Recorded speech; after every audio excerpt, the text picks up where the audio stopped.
Operation Bluecoat is, I think, often, and I think many historians would admit, an overlooked part of the British campaign in Normandy, as it comes between the end of Goodwood and the beginning of Cobra, or just after the beginning of Cobra, to be more precise. And it doesn't receive the attention I think it deserves because Goodwood was such a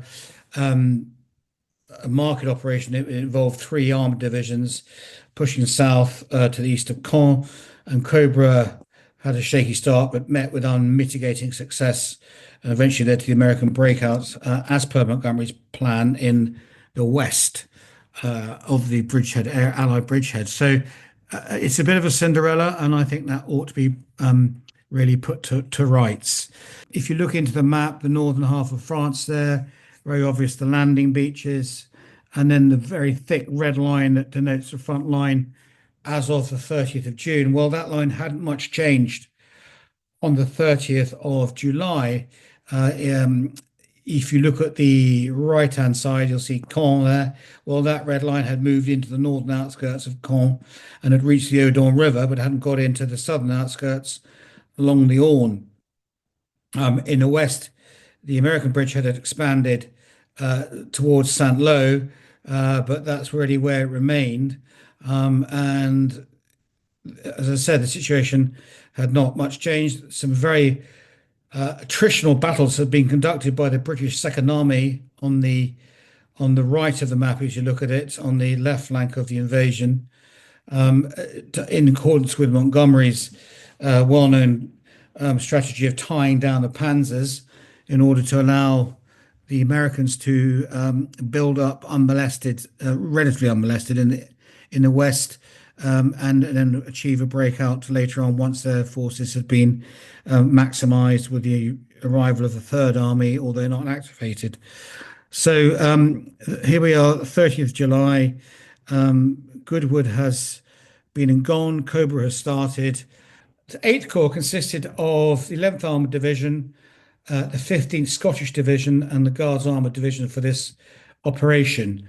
I'm looking into 11 Armoured Division. It mirrors somewhat 20 Guards Armoured in that it is predominantly an armoured division with an armoured brigade and an infantry brigade. The infantry is delivered to the battle in trucks, TCVs, troop carrying vehicles. The armoured brigade is delivered in its tanks, supported by a battalion of motor infantry, as they were known. These, in this case, is the 8th Rifle Brigade in 29th Armoured Brigade, arriving in battle in the M3 white half tracks. The half track is slightly armoured. It does get the infantry protection to a degree, gets them up to the front line with the tanks onto the position, much better than they would have been if they were on foot or indeed in a lorry. 11th Armoured Division is commanded by General Pip Roberts. His brigade commanders for 159 are Brigadier Churcher, and for 29 Armoured Brigade, Brigadier Roscoe Harvey. And the Corps is commanded by the famous General Sir Richard O'Connor of Desert fame, who had so brilliantly planned and carried out Operation Compass in 1940 when the Western Desert Force, as it was known as, surrounded and defeated and captured the Italian 10th Army. He had subsequently been captured in North Africa, sent to a prisoner of war camp in Italy, but had escaped on the Allied invasion of Italy and made his way back to Allied lines, and then been appointed commander of 8 Corps in early 1944. The infantry component in the division, commanded by Brigadier Jack Churcher, who had succeeded Brigadier Sandy as commander of 159 Brigade, actually in Normandy on operations. He was a pre-war Duke of Cornwall's light infantryman. He had then been selected to command the 1st Battalion of the Herefordshire Regiment, and he took them into Normandy under Brigadier Sandy, but unfortunately Brigadier Sandy fell at the first hurdle in Operation Epsom in the 27th of June 1944, when Brigadier Sandy unfortunately had to be relieved in place and a successor appointed, and that successor, on Roberts's recommendation, was Jack Churcher, straight from Lieutenant Colonel to Brigadier in one leap. The division was formed in 1940, 1, the latter half, had trained extensively in Britain between then and the invasion, first seeing action in June 44 at Epsom. It was a very homogenous division by the time that it came to Normandy. 159 Brigade was a predominantly Welsh Marches, brigade, Welsh Marches being a English Welsh border drawn recruited brigade consisting of the 3rd Monmouthshire Regiment, the 1st Herefordshire Regiment, and the 4th King's Shropshire Infantry, and all of whom had been mobilised as territorials in 1939 whilst on their annual camp and had been together ever since. 29 Armoured Brigade had been formed in 1941. It had a wartime Hussars regiment, the 23rd Hussars. It had the 3rd Royal Tank Regiment brought into it in early 1944 because it was an experienced tank regiment from 7th Armoured Division in the Western Desert. And it also consisted of the 2nd North Lancs Yeomanry, a pre-war part-time regiment, but in this case a yeomanry regiment. And also it had the 2nd Fife and Forfar regiment, again a pre-war Scottish yeomanry regiment. The plan that Montgomery directed the Second Army to carry out on Directive 515 was to assist the American breakouts towards Saint-Lô and Avranches.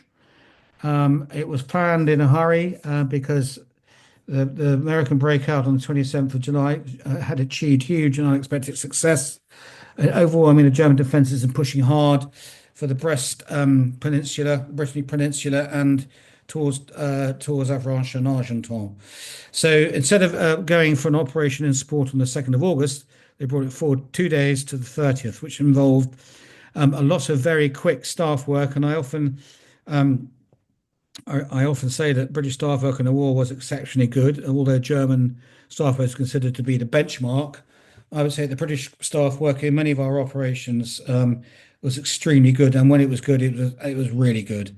And in this case, it was really good because it had to get 8th Corps had to get 2 of its armored divisions across from east of Caen, across 2 lines of communications for 2 armies, the Canadian Army and the British Second Army, particularly the 1 Corps and 12 Corps, move 30 Corps and 11th, 8 Corps across those lines of communication secretly to come into a new area taken over from the Americans near Comont in order to release the Americans holding Comont for Cobra and get them in place for an attack for the 30th of July, all in 5 days. And they did it.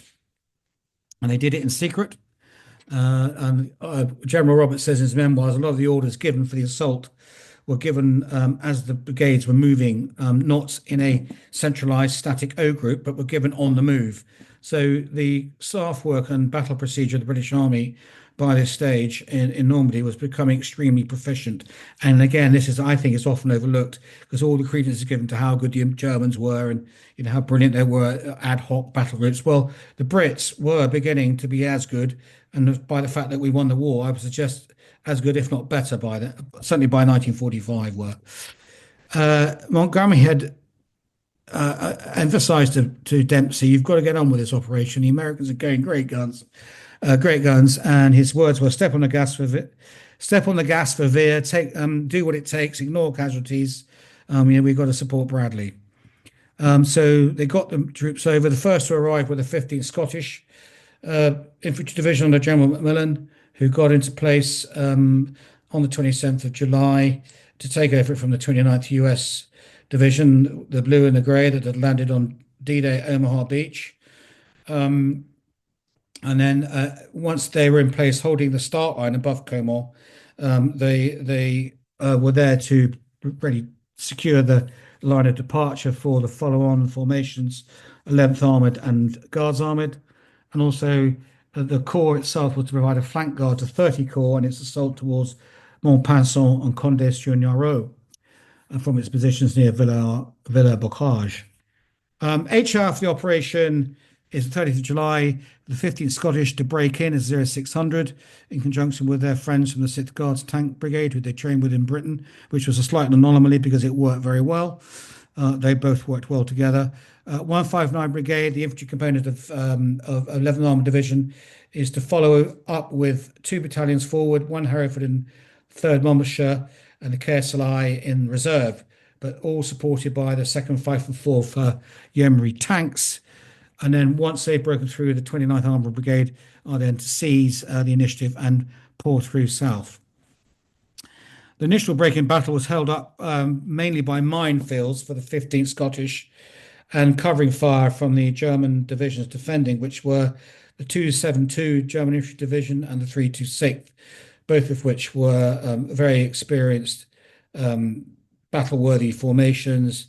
Although they'd taken many casualties, were still in a good fit state to fight, fighting from defensive positions, from positions they knew well. They covered their minefields with covering fire from MG 34s and 42s and mortars, with the heavy artillery, such as the naval Werfers, etc., further back. So it would be a tough nut to crack. So the initial advance is held up mainly by the minefields, which were actually a mixture of German and American, because no detriment to the Americans, but the handover between the US 29th and the 15th Scottish had been hurried, and maybe not enough time had been given to the actual, and they probably hadn't had enough time to actually mark the minefields properly on maps as to where exactly they were. And of course, they're not necessarily going to know where the German minefields are.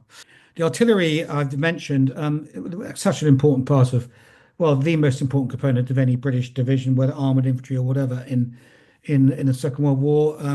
It's probably acknowledged that British artillery in the Second World War is probably the best because it was so flexible. Um, a fire mission could be called by one code word, which could bring down the fire of a battery, a regiment. It could bring down the fire of a whole division, or indeed the fire of a neighbouring division, or of an allied division, or it could even bring down an army group. Fire order on one word. So extremely flexible, extremely fast.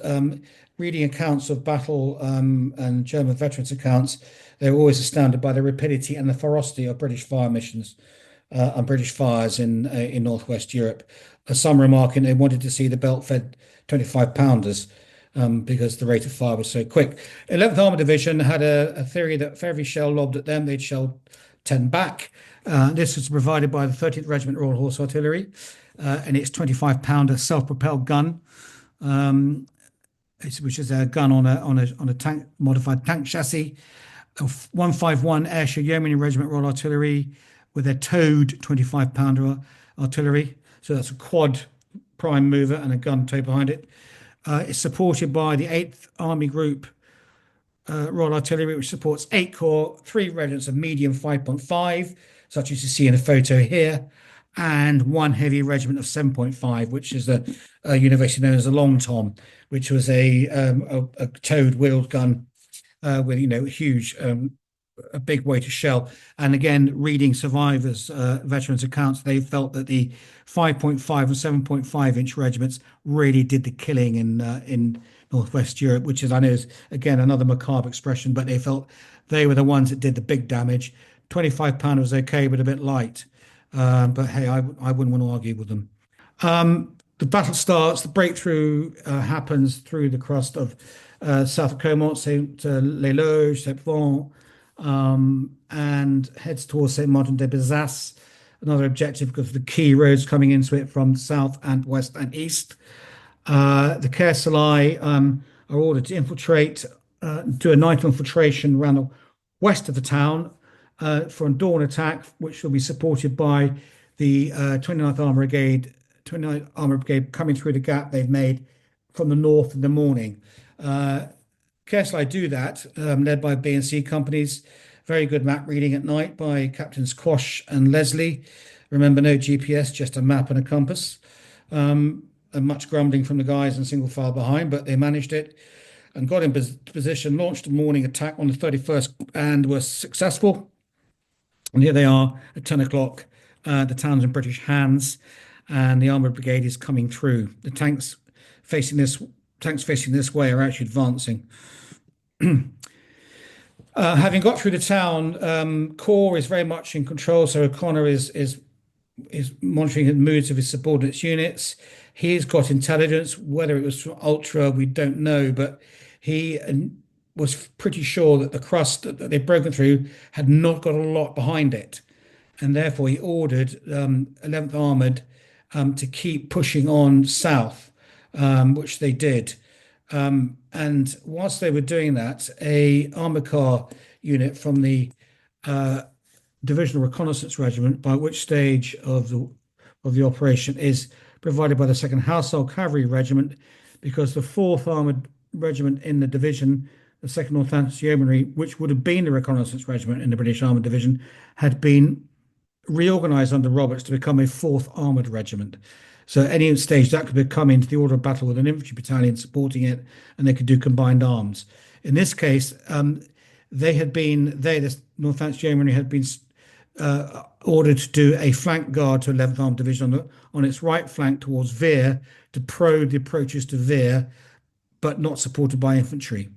So the reconnaissance role falls to the Second Household Cavalry Regiment, the Corps Reconnaissance Regiment, and they slip through behind the KSLI whilst they're fighting their way to St. Martin de Bezace into the Forêt l'Evêque, which is a forest southwest of St. Martin de Bezace. They nose their way around the KSLI and notice a German armoured vehicle retreating from the KSLI advance through the forest on a track and decide to follow it, and the consequences of which would be significant. Following the vehicle, the German armored vehicle, who doesn't notice they're there, they come through the whole length of the forest. Just as they about to leave the forest, the German armored car takes a direction that they don't want to take, i.e., the Household Cavalry don't want to take. So they continue south on the track, unnoticed, and then they arrive. What they see is a bridge from a distance. They dismount. They approach the bridge, realize the significance of the bridge because it's directly south of the advance. They realize its significance. They see it's intact, radio that through in the famous message, bridge at grid 6374432 is clear of the enemy and it is intact. By this stage, they've seized the bridge, dismounted incidentally, so they've crept up on the sentries and dispatched them. And they got the bridge intact. It was received, thankfully, by divisional headquarters because one can never rely on radios, particularly in those days, in that terrain, deep wooded hills and gullies, etc. But it got through. Roberts immediately realizes the significance of this breakthrough and orders everything south. First to arrive is a battle group from the squadron of the Northampton Yeomanry with some Monmouthshires, then followed by the RTR and KSLI. This is a subsequent picture of the divisional train coming through the bridge at Dickie's Bridge, as it became to be known. Dickie's Bridge is named after Dickie Powell, who was the troop leader of the Household Cavalry Regiment that found the bridge. This actually is a picture of the machine gun company of the division waiting to cross the bridge. I think it was the Northumberland Fusiliers. O'Connor is obviously thrusting and pushing on. And what has happened is, with his intelligence that he had received, that the Household Cavalry Patrol and the subsequent reinforcement of Dickie's Bridge had meant that the German armies in Normandy, the 5th Panzer Army on the eastern side of the German front and the 7th Army on the western side of the German front, their inter-army boundary had been ruptured by this advance. And for once, the famous German staff work had not done its job. In any army, in any organization of battle, if there's a boundary, well, there's always a boundary between friendly units. One of those units takes control of that boundary and is responsible for it. And in this case, that wasn't made clear to either of the armies or the subunits along that boundary. And the boundary was pretty much undefended, hence that bridge being key, but so lightly guarded. And the 11th Armored Division and 8 Corps were very quick to exploit that rupture by pushing everything the division had south over the bridge towards Le Beni-Bocage. So they've gone 12 hours to 24 hours, as I've said, pushing south. Commander 159 Brigade, Brigadier Church is beginning to be worried because he sees an extended logistics trail, a train becoming vulnerable to enemy counterattack. Because although they've gone 12 miles, the flanks aren't protected and infiltration can occur, particularly from the west. And he's concerned that his logistics, his fuel, petrol, ammunition, food, which is all brought up mainly by lorry, is going to be vulnerable to German infiltration. And therefore he and his brigade and then the 29 Brigade could be cut off or become short of fuel and ammunition. As I say, the Germans are beginning to wake up. Von Klug decides that the German CNC of the West decides he's now forced to react to this British incursion, threatening the German 7th Army rear as it does, and deploys the 2nd SS Panzer Corps to start counterattack into the British flank, particularly the British left flank of Bluecoat, which is going to meet the Guards first, and then the 11th Armored Division as well.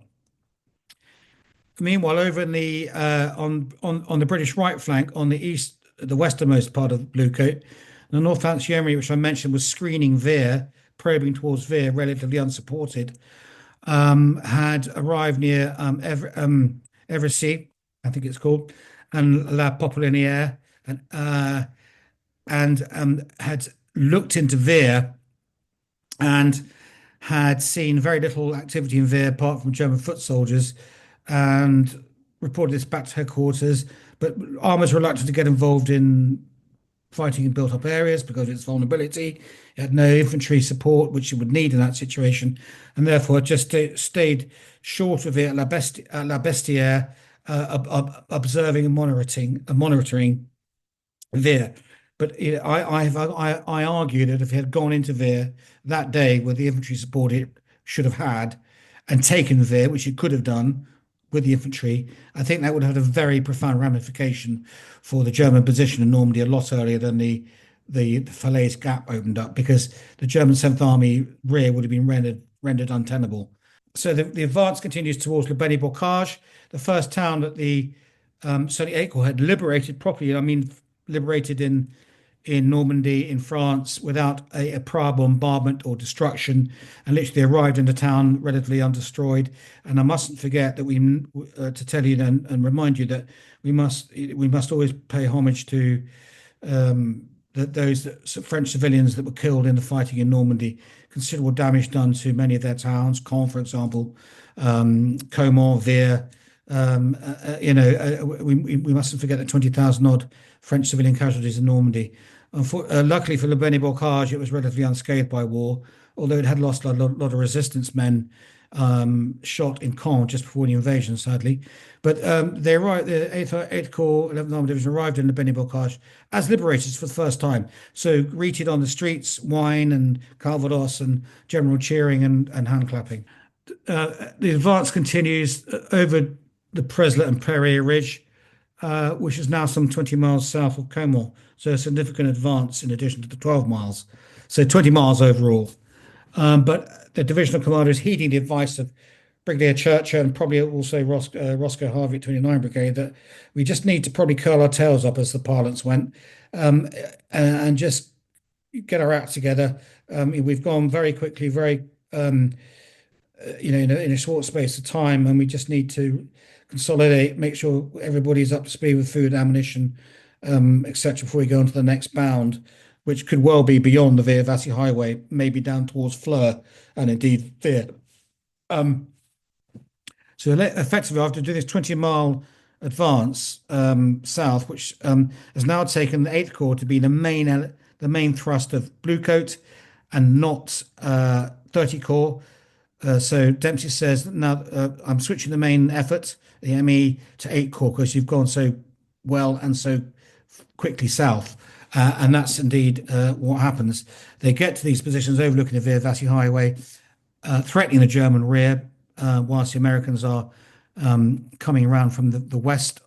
And then it just need to dominate that supply route, deny the Germans that road. Also, they're still within range of their own artillery, the British artillery, particularly Corps artillery. So whilst the Germans are beginning to react and start counterattacking, the British at least got comfort of dug-in positions, and they've got the protection of the Corps artillery and their own divisional artillery, which becomes very significant later on. At the same time, the Guards Armoured are coming down through, they've come down through Montchamp, Montchauvet, from Jerks and Cahennes, and they're coming into line alongside the 11th Armored Division to form the bottom of the salient, and indeed the eastern flank of the salient that the 8th Corps have created. And indeed, Guards Armoured have had a very tough time getting there because their movement had been very restricted by the even more constricted nature of the terrain that they'd had to follow in that sort of easterly side of the advance. So we're digging in. A picture of the KSLI dug in um, on on the Presler Ridge. Classic example of here of buddy buddy system. So one's having a kit while one's on guard. Ned Thorburn went into such a position in and around La Grande Bonfait, just to the north of Estrie, north of the Via Vassi Highway, with a troop of the 3rd RTR. He had a reinforced company with some anti-tank guns and 30 RTR, but he received a very fierce counterattack from the 9th SS Panzer Division, and the 10th SS Panzer Division, and at one stage he felt he would have to withdraw. As he was discussing withdrawal with his troop commander from the RTR and his CO, Max Robinson, Sergeant Harrison appeared and said, "Sir, I can see a German tank coming up the hedgeline to my south of my position. What do you want me to do about it?" And uh, Thorburn said to Sergeant Harrison, "Well, you better deal with it as best as you can. I'm in the middle of a conference." And that's sort of typically a British understated way. Anyway, Sergeant Harrison went away, came and with a Piat, a projector infantry anti-tank, rather Heath Robinson looking bazooka. He took out the German tank, destroyed it, and hearing the destruction of the tank, Thorburn was able to tell his CO, Max Robinson, "I think we'll be able to hold the position." And then indeed they did for the rest of the operation until the operation was closed down. So the fighting was fierce and close. Having achieved the dominant positions overlooking the German main supply route, O'Connor is given the 3rd Infantry Division from Dempsey as a corps, which is to be deployed as a corps reserve as O'Connor sees fit. He decides to deploy one of the brigades, 185 Brigade, which actually includes a regular battalion of the KSLI, the 2nd Battalion, to protect the right flank of the 11th Armored Division penetration, particularly towards La Bistia and Vire, where there is a threat of a German heavy tank battalion. So 2 KSLI goes off towards Vire to reinforce what's left of the Northants Yeomanry, whilst the 1st Norfolk's part of 185 Brigade goes to support the Monmouthshire Regiment, who are dug in a box position at Le Pavé on the ridge, and who come under an incredibly fierce attack on the 5th to the 7th of August. And it's so fierce, it's delivered by the 9th SS Panzer Division. It is so fierce that at some stage, the Norfolk and Monmouthshire Regiment, during the handover from one to another, have to amalgamate to consolidate and keep the position. And then they become known as the Normans for the duration of this battle. And so fierce is the fighting. The VC is won by Corporal Sidney Bates of the 1st Battalion of the Norfolk Regiment, and sadly he was awarded the VC posthumously, but his single-handed action disrupted and destroyed a German assault on that extremely hard-fought position.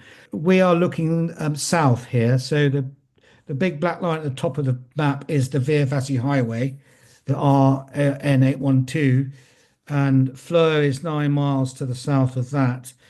We can see at the bottom of the map Le Benny Bocage, which was the breakthrough over the River Sulèvre and Dickey's Bridge, and then the various routes taken by the battle groups, the new formations that the 11 Armoured and Guards Armoured are using, combined arms and infantry, and their route south to the Perrier Ridge, down to Presler, over the Presler Ridge, and then over Bab Perrier, Haut Perrier, and Chendolet and Pavé, where they fight these extremely tough battles against the German counterattacks you can see coming in the white arrows from the right. Very, very fluid. At some stage, you've got resupply trucks from 11th Armoured being captured and then recaptured.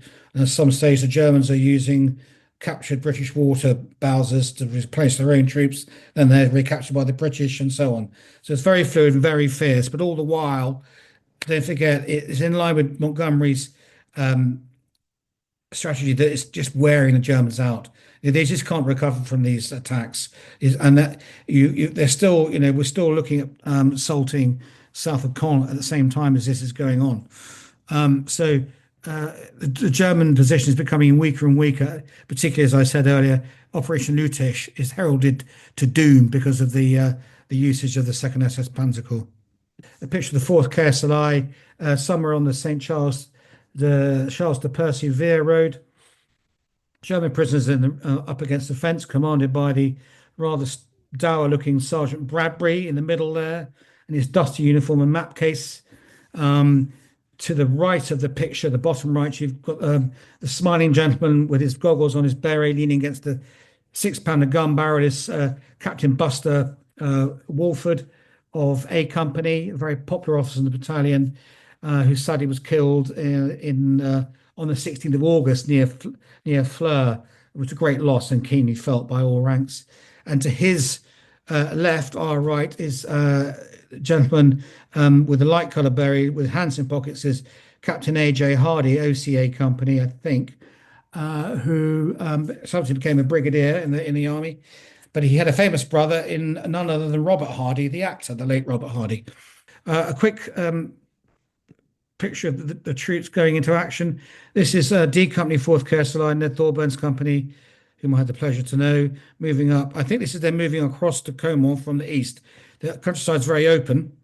It's clearly in the battle area. It's going to be, they're marching to a very different piece of countryside than they're marching from.